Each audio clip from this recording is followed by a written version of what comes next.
আসসালামু আলাইকুম ওয়া রাহমাতুল্লাহ। আজকে আমরা এখানে চারজন হাফেজ সাহেব বসছি। এক একজনকে একটা করে অক্ষর বলবো, ওই অক্ষর দিয়ে সে একটা করে আয়াত শুরু করবে।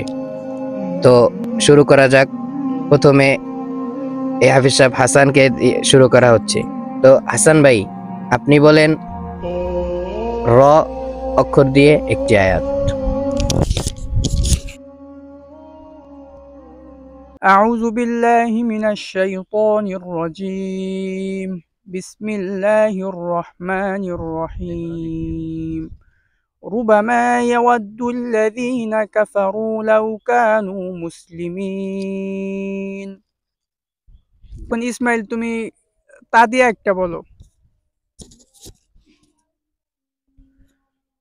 تبارك الذي بيده الملك وهو على كل شيء قدير।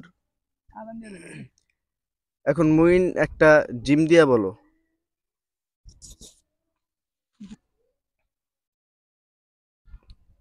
জাযাআন ওয়িফাকা। এখন ইয়ামিনকে জিজ্ঞাসা করছি, ইয়ামিন বলবে সাদিয়া। ثم أماته فأقبره। এখন হাসান ভাই আপনি বলেন জাল দিয়া। ذلك الكتاب لا ريب فيه হ্যাঁ মইন এবার বল ঝাদিয়া زين للذين كفروا الحياة الدنيا ويسخرون من الذين آمنوا। এখন ইসমাইল বলবে নুন দিয়ে।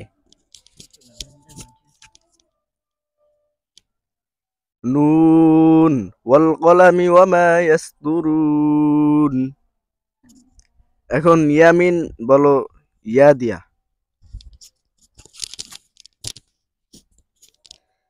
يا أيها الذين كفروا لا تعتذروا اليوم। হাসান ভাই আপনি বলেন লাম দিয়া। لا أقسم بيوم القيامة মইন এখন গইন দিয়ে غافر الذنب وقابل التوب شديد العقاب ذي الطول। এখন ইসমাইল বলবে হামজা দিয়ে।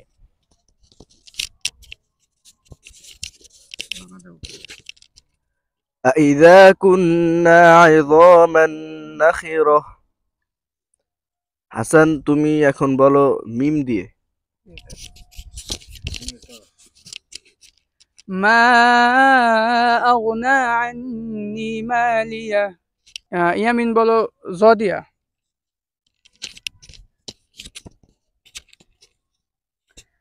ظهر الفساد في البر والبحر بما كسبت أيدي الناس